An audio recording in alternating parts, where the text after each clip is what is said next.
जियो की हालचाल छो। बेगूसराय की इस धरती से मैं राष्ट्र कवि रामधारी सिंह दिनकर जी को नमन करता हूं। मैं बिहार केसरी श्री कृष्ण सिंह श्री बाबूजी को भी आदरपूर्वक प्रणाम करता हूं। साथियों, मेरा सौभाग्य है कि छठ महापर्व की इस शुभ बेला में आप सभी परिवारजनों के बीच आप सबके दर्शन करने का अवसर मिला है। मेरी कामना है कि छठी मैया का आशीर्वाद बिहार पर, हम सभी पर इसी तरह बना रहे। साथियों, जब छठी मैया की पूजा की बात आती है तो शारदा सिन्हा जी को याद करना स्वाभाविक है। और शारदा जी तो बेगूसराय की बहू थी। हमारी सरकार को उन्हें पहले पद्म भूषण और इस वर्ष पद्म विभूषण से सम्मानित करने का अवसर मिला। शारदा सिन्हा जी अब हमारे बीच नहीं है, लेकिन उनके अमर गीत हमेशा गूंजते रहेंगे। मैं शारदा सिन्हा जी को विनम्र श्रद्धांजलि अर्पित करता हूं। साथियों, आज बेगूसराय की ये धरती एक नए उत्साह से भरी हुई है। यहां नौजवानों का जोश है, बहनों बेटियों का भरपूर आशीर्वाद है। ये सिर्फ जनसभा नहीं है, ये बिहार के सपनों का, नए संकल्पों का मेला है, मेला। और इस जनसभा का पूरे बिहार को संदेश है, फिर एक बार एनडीए सरकार, फिर एक बार, फिर एक बार, फिर एक बार,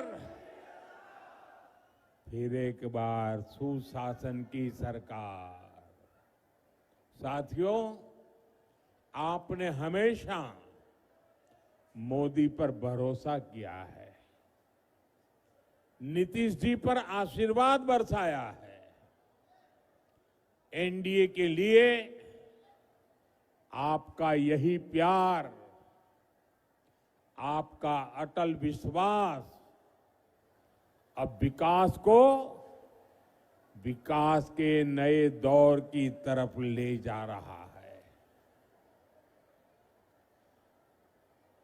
कोई कल्पना कर सकता है कि अभी दिवाली को गए 2 दिन हुए हैं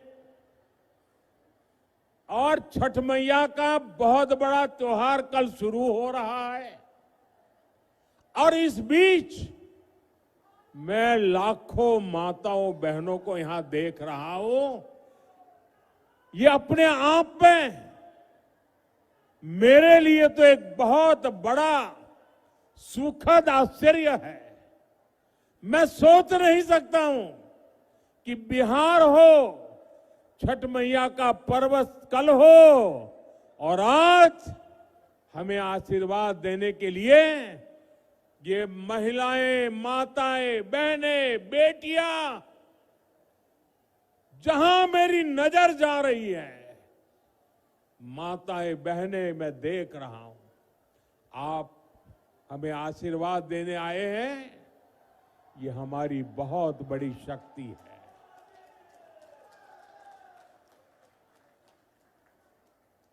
बिहार के मेरे भाइयों बहनों, हमने जंगल राज को सुशासन में बदला। अब सुशासन को समृद्धि में बदलने का समय है। मैं बिहार की समृद्धि के लिए आप सभी का आशीर्वाद लेने आया हूं। मैं बिहार के नौजवानों से विशेष आग्रह करने आया हूं। वो 2005 का अक्टूबर महीना ही था जब आपके माता पिता ने बिहार को जंगल राज से मुक्त किया था, उसको चुना था।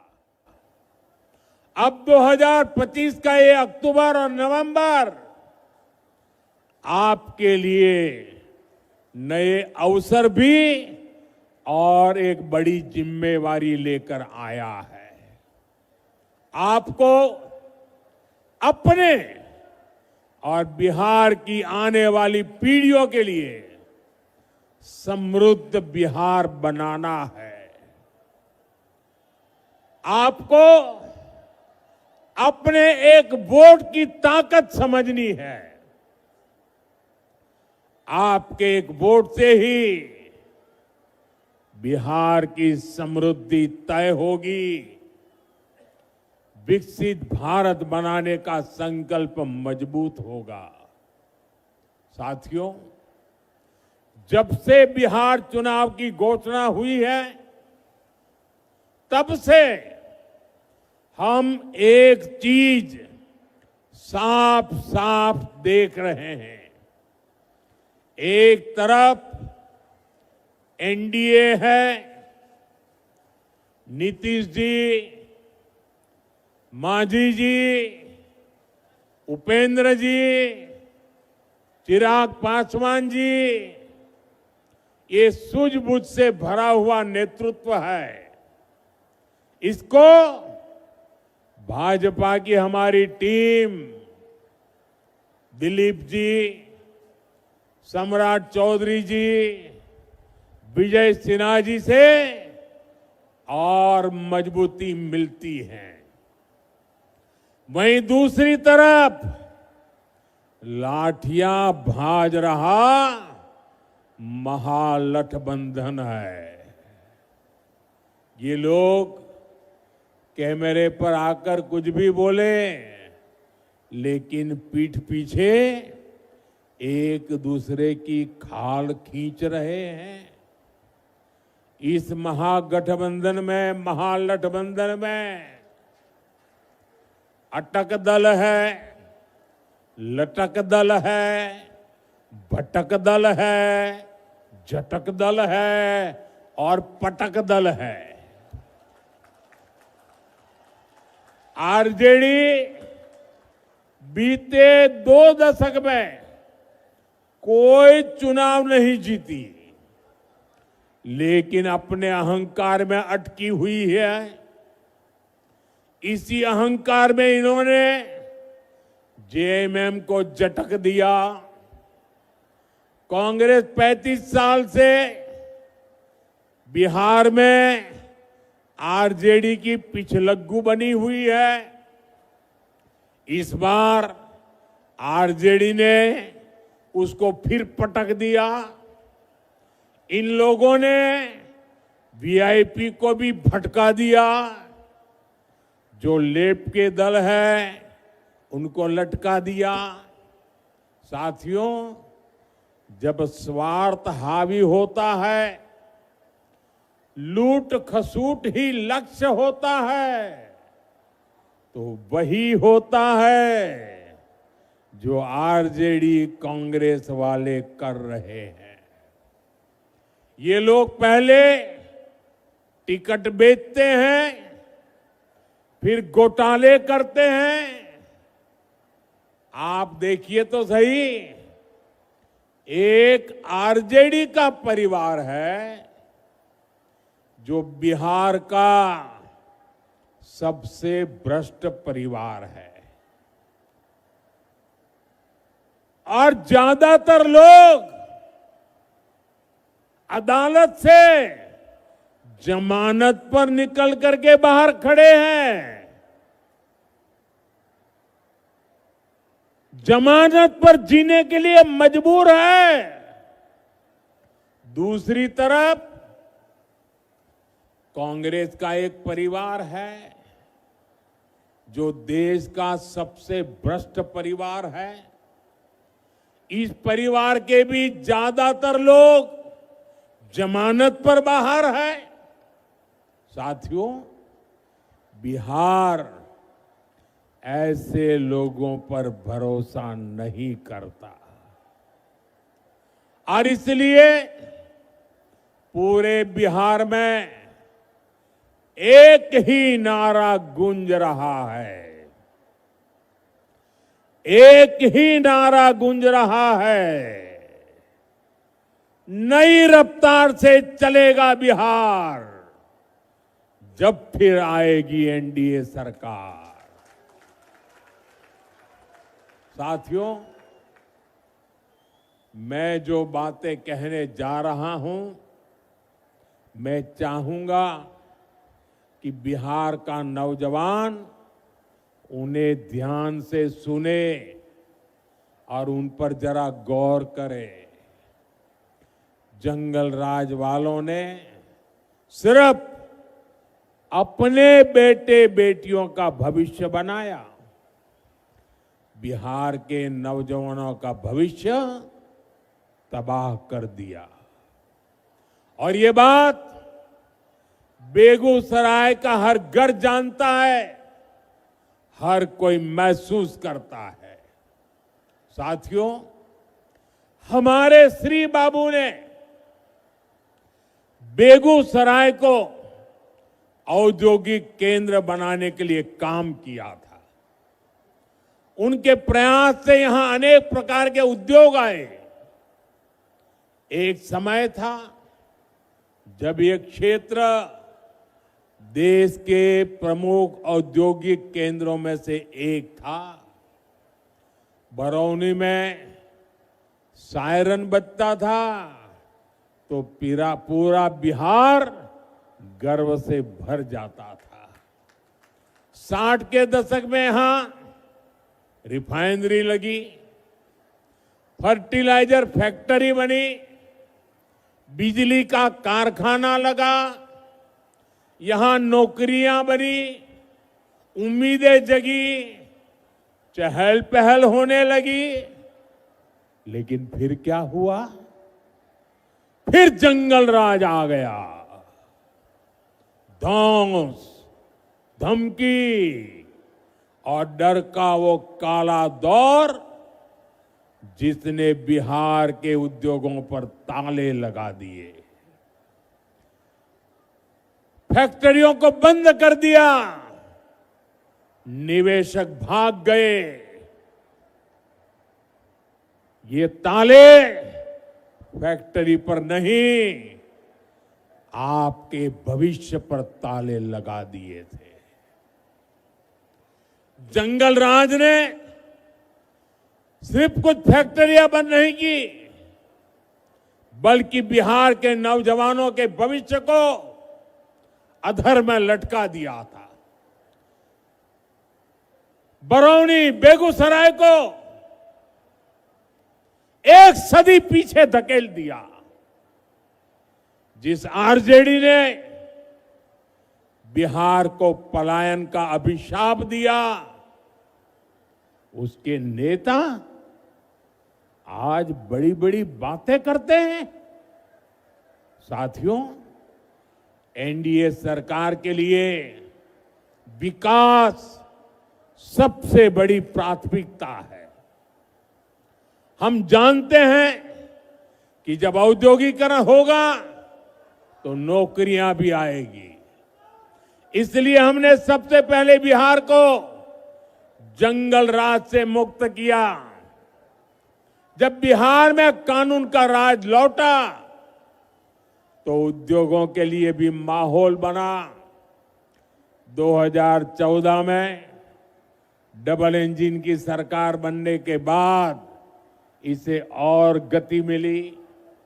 आज आप देखिए, हमारा बेगूसराय न सिर्फ अपने औद्योगिक पहचान वापस पा रहा है, बल्कि देश का एक बड़ा इंडस्ट्रियल हब बनने की तरफ आगे बढ़ रहा है। बरौनी का खाद कारखाना जंगल राज में बंद पड़ा था। हमने ठाना कि इसको फिर से चलाना है और इसके लिए गैस की जरूरत थी। गैस बिहार में थी नहीं। गैस पहुंचाने के लिए हमने पीएम ऊर्जा गंगा योजना बनाई। हजारों करोड़ रुपए लगाए। पश्चिम बंगाल से बिहार के लिए गैस पाइपलाइन बिछाई ताकि बिहार के नौजवानों को रोजगार मिले और किसानों को पर्याप्त खाद मिल सके। आज इससे हजारों परिवारों की रोजी रोटी चल रही है। साथ ही यहां हजारों बहनों की रसोई में पाइप से सस्ती गैस भी पहुंच रही है। साथियों, जंगल राज वालों ने बरौनी रिफाइनरी को भी अपने हाल पर छोड़ दिया था। हमने उसमें नया जीवन डाला। हजारों करोड़ का निवेश किया। अब यहां नया पेट्रोकेमिकल प्लांट बन रहा है। इससे यहां प्लास्टिक उद्योगों को बल मिलेगा। छोटे और लघु उद्योग लगेंगे। युवाओं के लिए हजारों नए रोजगार बनेंगे। बरौनी डेयरी के विस्तार से हमारे पशुपालकों और किसानों की कमाई बढ़ रही है। अब बेगूसराय एक टेक्सटाइल हब भी बनता जा रहा है। कई कंपनियां यहां कपड़ा बनाने की फैक्ट्रियां लगा रही है। बेगूसराय में एक के बाद एक मल्टी ब्रांड शोरूम खुलते जा रहे हैं। बड़ी बड़ी कंपनियां यहां आ रही है। बड़ी बड़ी गाड़ियों के शोरूम यहां खुल गए हैं। अच्छी बिजली सप्लाई ने यहां के उद्योगों को नई ताकत दे दी है। और इतना ही नहीं, मुझे कोई कह रहा था कि मिठाई की इतनी ज्यादा दुकानें खुल गई है कि पूछो मत। साथियों, नीतीश जी के नेतृत्व में बीते सालों में करीब 50 लाख रोजगार बिहार में बने हैं। शिक्षा हो, पुलिस हो, हेल्थ हो, सब जगह रिकॉर्ड भर्तियां की गई हैं। आने वाले 5 सालों में इससे भी अधिक रोजगार बने, ये संकल्प लेकर हम चल रहे हैं। हम बिहार के जिले जिले में मेडिकल कॉलेज बना रहे हैं। यहां बेगूसराय मेडिकल कॉलेज पर भी काम चल रहा है। गांव गांव आयुष्मान आरोग्य केंद्र बन रहे हैं। इससे doctor, nursing staff, paramedical staff, ऐसे अनेक रोजगार बनेंगे। साथियों, आपको याद रखना है, आरजेडी कांग्रेस का नाम सुनते ही ये निवेशक भाग जाते हैं। जो नौकरी का लालच देकर गरीब का खेत अपने नाम लिखवाते हैं, ऐसे लोग नौजवानों को कभी नौकरी नहीं देंगे। अच्छा साथियों, आप इतनी बड़ी तादाद में यहां हैं, आप मेरा एक काम करेंगे? सबके सब जरा बताओ, मेरा एक काम करेंगे? ऐसे नहीं, जोर से बताओ। तो एक काम करिए, आपके पास मोबाइल तो होगा ही होगा, जरा मोबाइल फोन बाहर निकालिए, जरा मोबाइल फोन बाहर निकाल करके जरा मोबाइल की लाइट जला दीजिए। ये मोबाइल कांग्रेस के समय में बहुत महंगा था और विदेश से मंगाना पड़ता था। कांग्रेस के समय में देश में मोबाइल बनाने वाले, जरा आप आवाज बंद करो भाई, आपका उत्साह मैं समझता हूं, जरा आवाज बंद करो। मोबाइल फोन बनाने वाली कांग्रेस के जमाने में सिर्फ 2 फैक्ट्रियां थी। आपकी लाइट चालू रखो। अब देश में मोबाइल फोन बनाने वाली 200 से ज्यादा फैक्ट्रियां हैं। भाजपा एनडीए सरकार की वजह से आज डेटा भी बहुत सस्ता हो गया है। इस वजह से बिहार में युवाओं को कंटेंट क्रिएशन का नया मार्केट मिला है। आज बिहार में ये मोबाइल, ये प्रकाश हर कोई देख रहा है। अब मैं आपसे पूछना चाहता हूं, आप मुझे बताइए साथियों, बिहार के लोगों के हाथ में जब इतनी रोशनी चमक रही है तो बिहार के लोगों को लालटेन की जरूरत है क्या?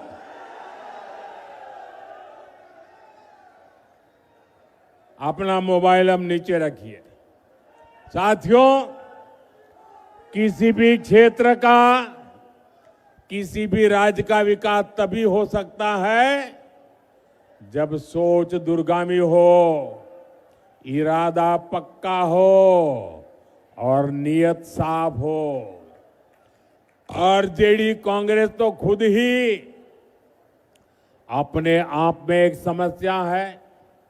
इनके पास बिहार की समस्याओं का न कभी समाधान था और न कभी होगा।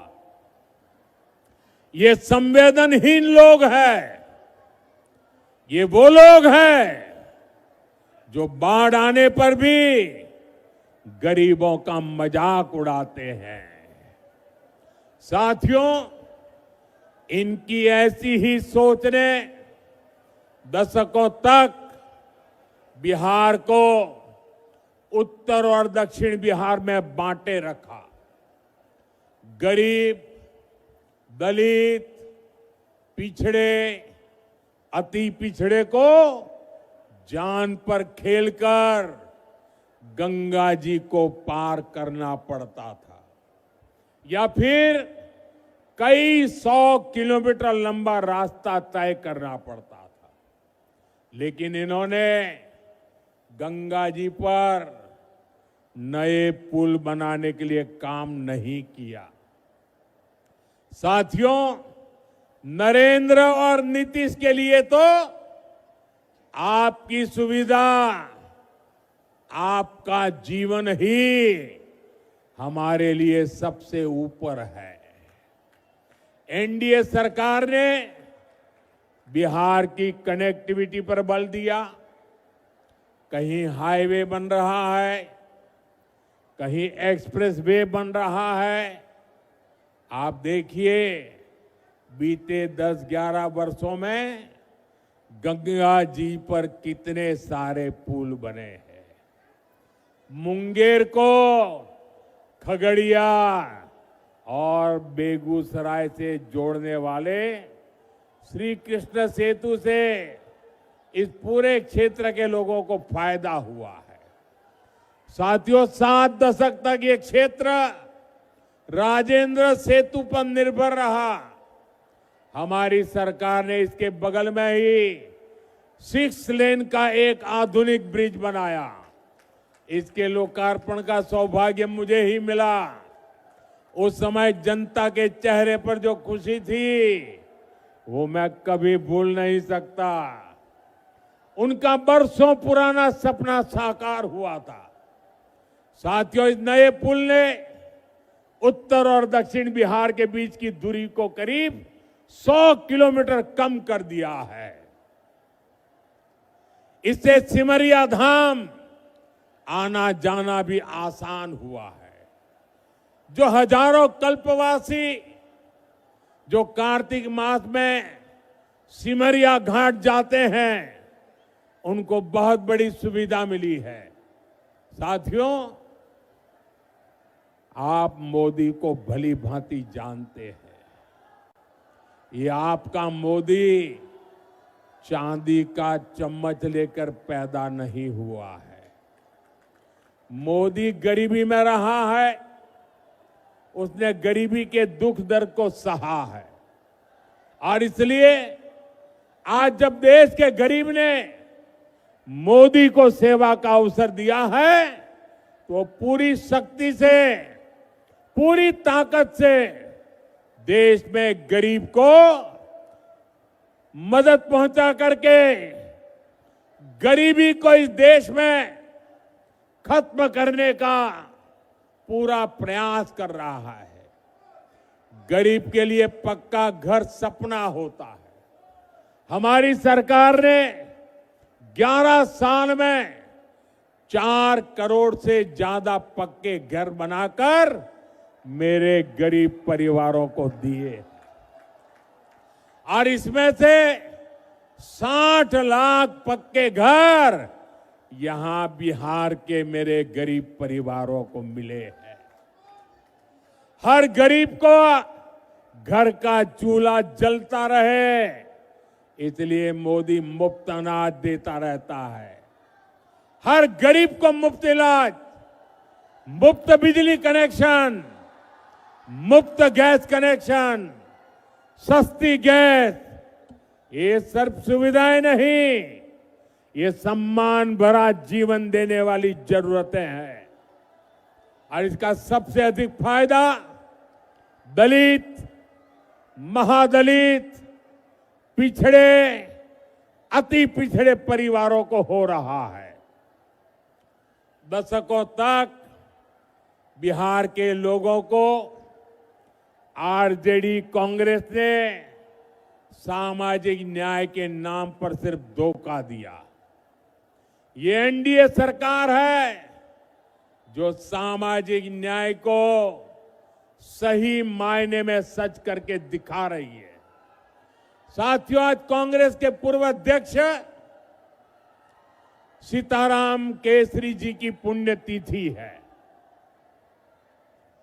देश कभी नहीं भूल सकता कि किस तरह कांग्रेस के इस परिवार ने सीताराम केसरी जी का अपमान किया था।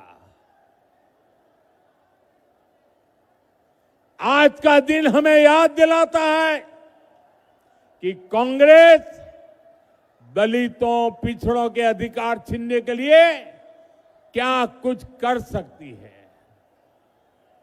इन लोगों के लिए सिर्फ अपना परिवार ही सबसे बड़ा है। और आपने टीवी पर भी देखा होगा, कांग्रेस पार्टी के अध्यक्ष थे सीताराम केसरी, हमारे बिहार का गर्व थे सीताराम केसरी। इस परिवार ने सीताराम केसरी जी को उनके घर में बाथरूम में बंद कर दिया।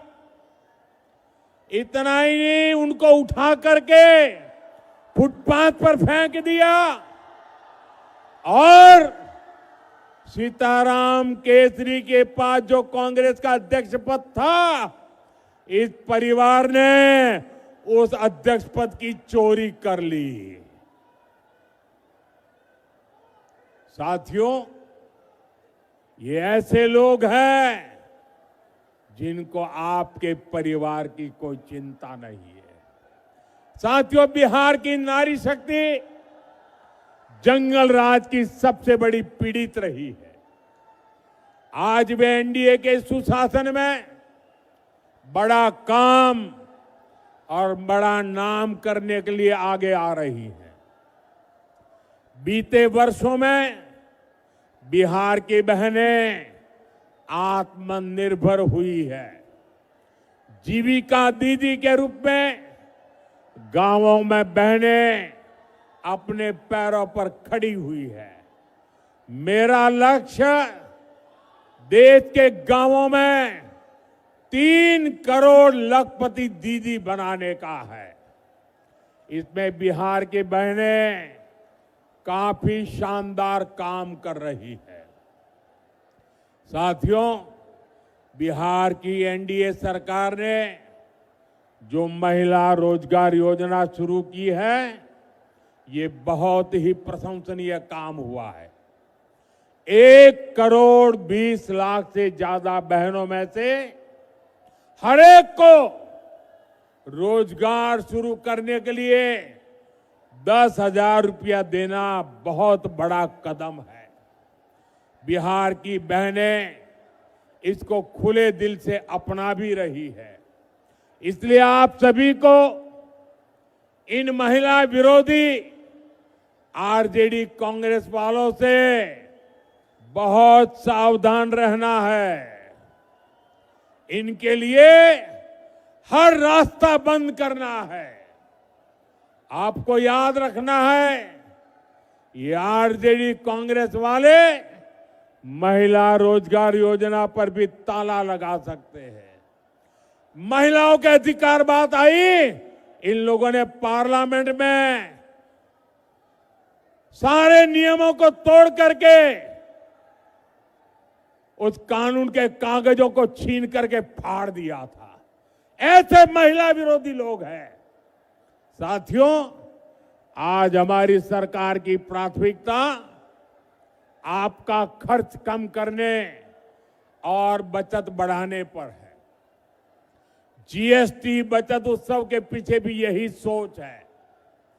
जीएसटी बहुत कम होने से बिहार के हर परिवार को बचत हो रही है।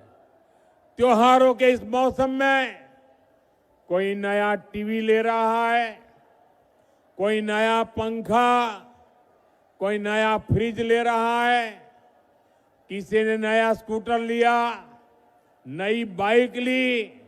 इसमें भी हजारों रुपए की बचत हो रही है। इससे हर परिवार को कुछ न कुछ बचत हुई है। साथियों, जीएसटी बचत उत्सव के दौरान अभी दिवाली में भी खरीद बिक्री के नए रिकॉर्ड बने हैं। देशवासियों ने बहुत उत्साह दिखाया है। इसमें भी बड़ी बात यह है कि लोगों ने स्वदेशी को चुना है। लोग गर्व से कहते हैं ये स्वदेशी है। एक रिपोर्ट बताती है कि देश में करीब 90% खरीदारी स्वदेशी चीजों की हुई है। यानी हमारे दुकानदारों ने स्वदेशी बेचा और देशवासियों ने देश का गौरव बढ़ाने के लिए स्वदेशी खरीदा।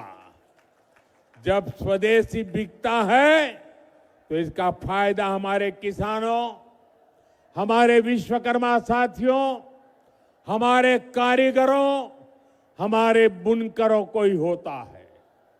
बिहार के लोगों को भी इसका बहुत लाभ हुआ है। यानी डबल इंजन सरकार बचत और कमाई का डबल बेनिफिट बिहार के लोगों को दे रही है। साथियों, बेगूसराय में 6 नवंबर को मतदान होना है। 6 नवंबर याद रखना है। समय बहुत कम है। आप मेरा एक काम करेंगे, जरा जोर से बताइए, आप मेरा एक काम करेंगे? जरा हाथ ऊपर करके सबके सब लोग बताइए, मेरा एक काम करेंगे? देखिए, आपको घर घर जाना है। मोदी है आप मेरे लिए, तो मोदी बनकर आपको मेरी बात घर घर पहुंचानी है। एनडीए ने बिहार को नक्सलवाद से, माओवादी आतंक से मुक्त किया है। आज बेखौफ होकर आप अपना काम कर सकते हैं। आप खुल करके वोट दे सकते हैं। बिहार के लोगों का एक वोट एक शांत, सुखी और समृद्ध बिहार का निर्माण करेगा। जंगल राज वालों को दूर रखेगा। इस बार बिहार में एनडीए की विजय का नया रिकॉर्ड बने, इस लक्ष्य को लेकर हमें आगे बढ़ना है। साथियों, मेरा एक आग्रह और है, आप जब घर घर जाएं तो हर परिवार में जाकर के बड़े बुजुर्गों को बताना कि अपने मोदी जी बेगूसराय आए थे और मोदी जी ने परिवार के सबको छठ महापर्व की शुभकामनाएं भेजी हैं। एक बार फिर इतनी विशाल संख्या में यहां आकर हमें आशीर्वाद देने के लिए मैं आपका बहुत बहुत आभारी हूं। मेरे साथ बोलिए, भारत माता की, भारत माता की, भारत माता की। बहुत बहुत धन्यवाद।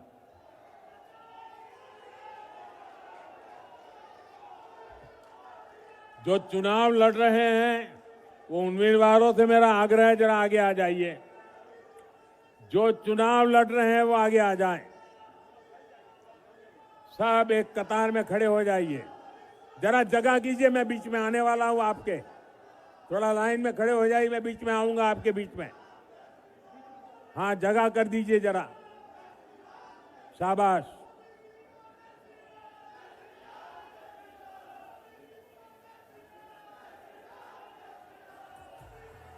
देखो बिहार का रफ्तार।